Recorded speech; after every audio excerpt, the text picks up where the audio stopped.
আল্লাহর একটি মাত্র নাম আছে, এই নামটি ধরে আপনি যদি ডাকতে পারেন আপনার মনের সকল আশা পূরণ হয়ে যাবে।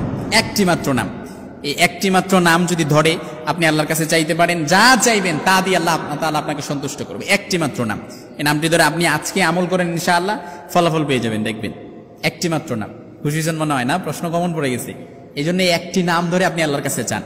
আমরা তো সবসময় সবসময় চাই আমাদের সব আশা চাওয়া আকাঙ্ক্ষাগুলো আল্লাহ তাআলা পূরণ করুক। সংসারের মধ্যে কত রকমের ঝামেলা আছে, এই ঝামেলাগুলো আল্লাহ তাআলা দূর করে দেখ। অর্থাৎ আমরা কিন্তু সবাই চাই যে এই আশা আকাঙ্ক্ষা সবকিছু আমরা আল্লাহর কাছে চেয়ে কবুল করিয়ে নিতে চাই। এই জন্য এই ছোট্ট নামটি ধরে, ইসমে আজম বলে, এই ইসমে আজমটি ধরে আপনি আল্লাহর কাছে চান, আল্লাহ তাআলা আপনার মনের সব আশা পূরণ করে দিবে। এই জন্য নাম কিভাবে চাইবেন, কিভাবে চাইলে আল্লাহ তাআলা কবুল করবে। বান্দা আল্লাহর কাছে যখন দোয়া করে, এমন কোনো দোয়া নাই আল্লাহ তাআলা কবুল করে না, সব দোয়া আল্লাহ তাআলা কবুল করে। আমরা তো মনে করি যে কোনো দোয়া করছি আল্লাহ মনে হয় কবুল করে নাই। না, চাওয়ার মতো যদি চাইতে পারেন দোয়াটা ডিরেক্ট আরশে আজিমে যে নক করে, কারণ দোয়াটা এটা হচ্ছে শিল্প, ইটস না, এটা একটা শিল্প, এটারে রপ্ত করতে হয়।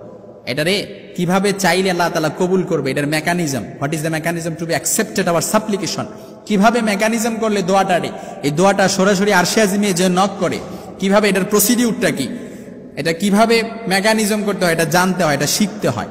কিন্তু আমরা তো দোয়া করি কি, এভাবে দোয়া ধরি। শুক্রবার জুমার দিন ইমাম সাহেব হুজুর মুনাজাত করছে, আমরা কি করি, জানালার দিক তাকাই, এদিক তাকাই, ওই দিক তাকাই। তো ওই দোয়া কি কখনো কবুল হবে? কখনো কবুল হবে না। এই জন্য চাওয়ার মতো যদি চাইতে পারেন দোয়াটা ডিরেক্ট আরশে আজিমে যে নক করে। এই জন্য একটি মাত্র নাম আছে, এই নামটি ধরে, ইসমে আজমটি ধরে আল্লাহর কাছে চাইবেন, সাথে সাথে যা চাইবেন আপনার মনের যত আশা আকাঙ্ক্ষা আছে সব আশাগুলো আল্লাহ তাআলা পূরণ করে দিবে। তবে এই চাওয়ার জন্য প্রত্যেকটা দোয়া, আপনি যখনই দোয়া করবেন, দোয়াটা করতে হলে প্রত্যেক দোয়ার আগে 2 রাকাত নামাজ পড়বেন। 2 রাকাত সালাতুল হাজত পড়তে পারেন, নফল নামাজের নিয়ত করতে পারেন।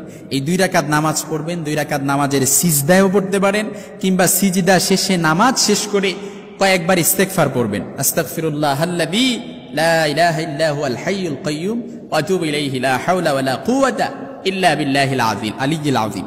এই ইস্তেগফারটাও পড়তে পারেন। তারপর দুরূদ শরীফ পড়বেন, দুরূদ ইব্রাহিম পড়তে পারেন, কিংবা সাল্লাল্লাহু আলাইহি ওয়াসাল্লাম ছোট্ট দুরূদ, এটাও পড়তে পারেন।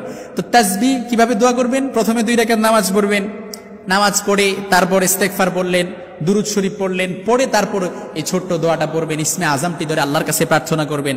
আমি আপনাদেরকে ইসমে আজমটি বলে দিচ্ছি, একটু অ্যাটাচমেন্ট আমার দিক বাড়াইয়া একটু মনোযোগ দেন। আল্লাহুম্মা ইন্নী আসআলুকা বিআন্নী আশহাদু আন্নাকা আনতাল্লাহ লা ইলাহা ইল্লা আনতাল আহাদুস সামাদ আল্লাযী লাম ইয়ালিদ ওয়া লাম ইউলাদ ওয়া লাম ইয়াকুল লাহু কুফুয়ান আহাদ। অনেকে হয়তো অনেক সময় আমি অনেক ইসমে আজম কথা বলেছি, আবার আরেকবার বলতেছি, আপনারা একটু মনোযোগ দেন, আমার দিক তাকান। আল্লাহুম্মা ইন্নী আসআলুকা বিআন্নী আশহাদু আন্নাকা আনতাল্লাহ লা ইলাহা ইল্লা আনতাল আহাদুস সামাদ আল্লাযী লাম ইয়ালিদ ওয়া লাম ইউলাদ ওয়া লাম ইয়াকুল লাহু কুফুয়ান আহাদ।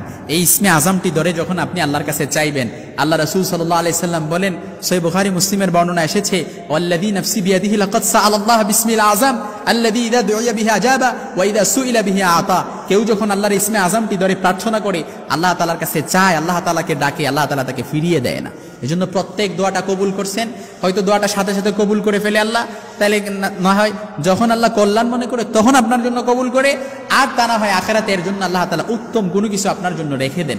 এই জন্য প্রত্যেক দোয়াটাই আমাদের জন্য কল্যাণকর হয়, আমাদের জন্য যেন আল্লাহ তাআলা আমাদের জন্য যেন কবুল করে, এই জন্য চাওয়ার মতো চাইতে হবে। এই জন্য ছোট্ট ইসমে আজমটি ধরে প্রার্থনা করবেন, যা চাইবেন আল্লাহ তাআলা আপনার মনের সকল আশা আকাঙ্ক্ষা পূরণ করে দেবে। ইয়াকিন আর যদি ইখলাস রাখতে পারেন, যে আপনি দোয়ার সময় যদি বলতে পারেন যে আমি দোয়াটা করতেছি, মনে মনে আপনার ইয়াকিন আর ইখলাস থাকে, ধারণা থাকে যে আল্লাহ তাআলা আমার দোয়াটা কবুল করবেনই, এই ইয়াকিন 100% যদি আপনার ভেতরে থাকে, এই ধারণা যদি থাকে যে আল্লাহ তাআলা আমার দোয়াটা 100% কবুল করবে, তাহলে আল্লাহ তাআলা আপনার দোয়া 100% কবুল করে নেবে ইনশাআল্লাহুল আজিজ। তবে বিশ্বাস আর ইয়াকিন সবসময় প্রত্যেকটা আমলের ক্ষেত্রে একান্ত করণীয়।